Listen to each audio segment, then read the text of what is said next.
That'll do it for the end of the second quarter. This is the NFL, and it's on EA Sports. Running game working. They'll stick with it on first down. And that play going absolutely nowhere as he's belted before he could get out of the backfield. Now they try the right side here.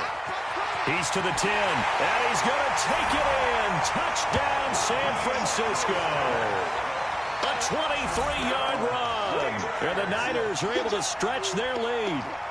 Well, partner, that was another explosive run, and one thing I've learned in our time in this game, yes, the offensive line has to get a lot of credit, but for big runs to occur, the wide receivers have to block well downfield. And then you have to have a good guy carrying the ball too, right? Oh, without a doubt. You need that difference maker lugging the rock. Out is the kickoff unit as they run up and send this one away.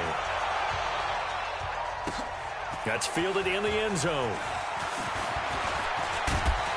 And he'll get it up to about the 26-yard line, just across the 25.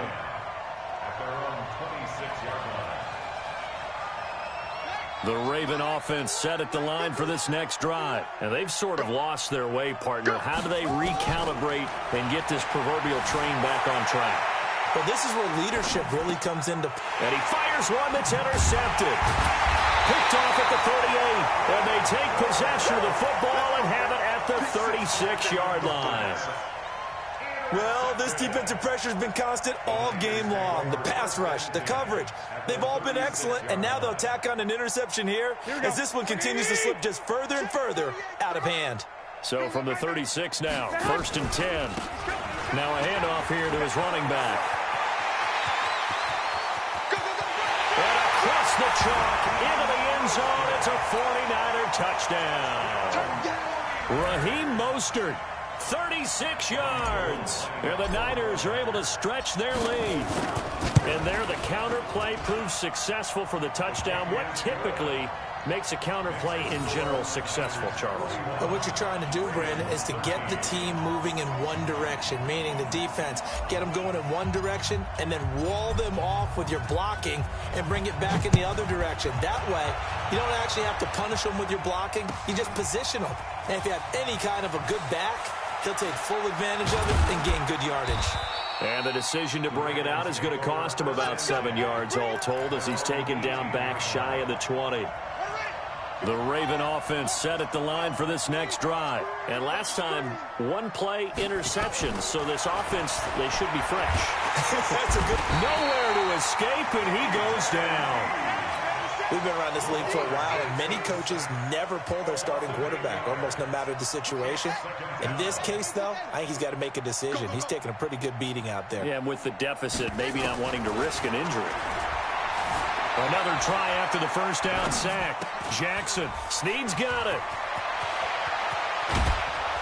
And they work this well upfield across the 45. Big yardage after the catch. That one winds up here in the 4th, but they do not want to give up big plays like that. They want to finish strong. So oftentimes in this situation, you tighten up underneath in your coverage and you bring your safeties back. They can pick up anything that leaks through. But in the meantime, upfield, you're making plays on the football. The first down screen pass, good for 5. 2nd and 5 after the 5-yard completion on first down. Now it's Jackson.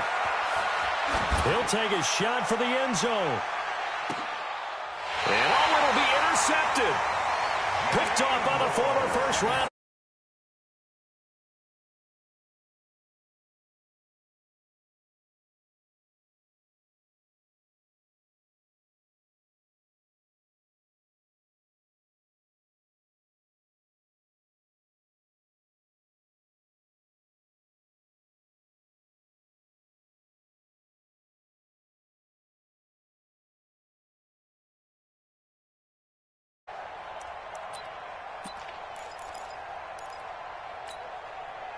The 49er offense set to get this drive underway. And this game comfortably in hand. The scoreboard speaks for itself, but you still got your starting quarterback out there. When do you go to the backup, let him get some time? And that's one of the great questions in the NFL, Brandon, because I'm just going to tell you, in the 2015 season, I commentated on 3 games in a row that were blowouts. And in none of them did the starting quarterback ever come out of the game for the team that had a big lead. And in each instance, I asked the coaches later on, why didn't you do that? And they all looked at me and said, just don't really do that in the NFL. These guys play, and we just play them all the way through. Now, in certain situations, they will take them out, but for the most part, they're not as worried and concerned about getting them out of the game. And that's always puzzled me a little bit. He'll get a nice chunk there on the first down run, and it's 2nd and 4. So it's 49er football here as we get you reset. And let's see what they've come up with offensively after having time to talk it over. And he'll get up near the 45. They'll spot it at the 44. A gain of 5, good enough for the first down. Not totally home free yet, but it's looking good as they come up 1st and 10. Pretty good results here on the first down run as he takes this forward for about 6. It's a 6-yard gain on the ground, and that'll make it 2nd and 21. And he'll give it here to his running back. And this time he's able to take it down to the 42. 9 yards to pick up there, and it's a first down. All runs on this drive so far. It's 1st and 10. And an alley to run. He's got the first down here inside the 30. And he will get into the end zone. It's another touchdown. This thing is ugly. And, partner, are you kidding me? With this game that he's having, we are in uncharted waters like we've never seen before. Just think, if he keeps every football from all the touchdowns scored today, does he need to build a new trophy room at home? Yeah. A couple trophy rooms.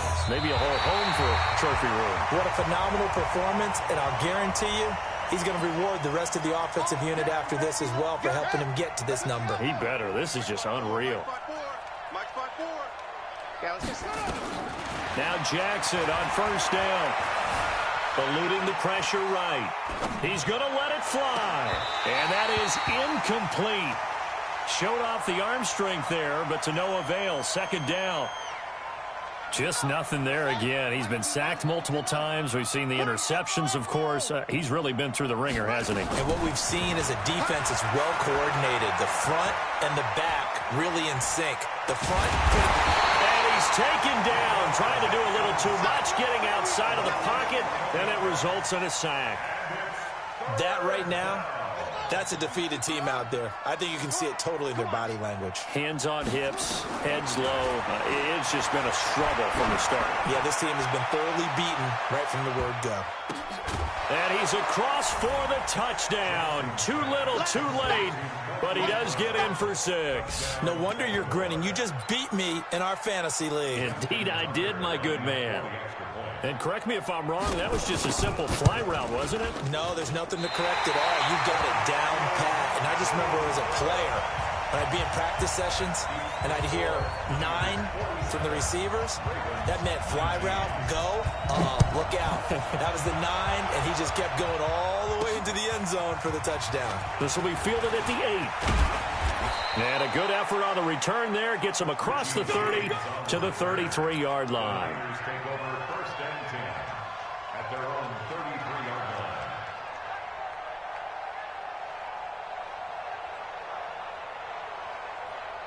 The San Francisco offense ready to start their next drive. They have the dream scenario you hope for coming into the game. Just one kneel here, and this game should be over. And it's always the final play of preparation each week.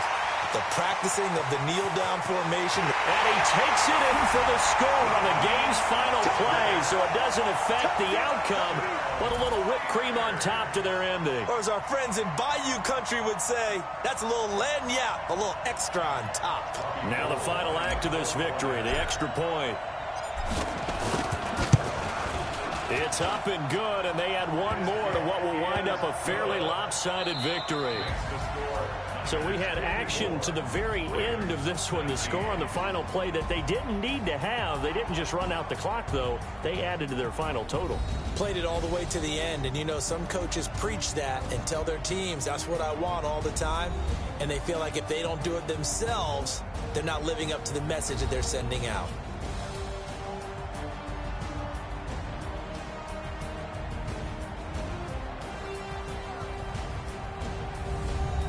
So that'll do it for us. For Charles Davis and all our crew, I'm Brandon Gaudin. You've been watching the NFL on EA Sports. The 49ers get the win here at home as we say so long from Santa Clara.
Dash.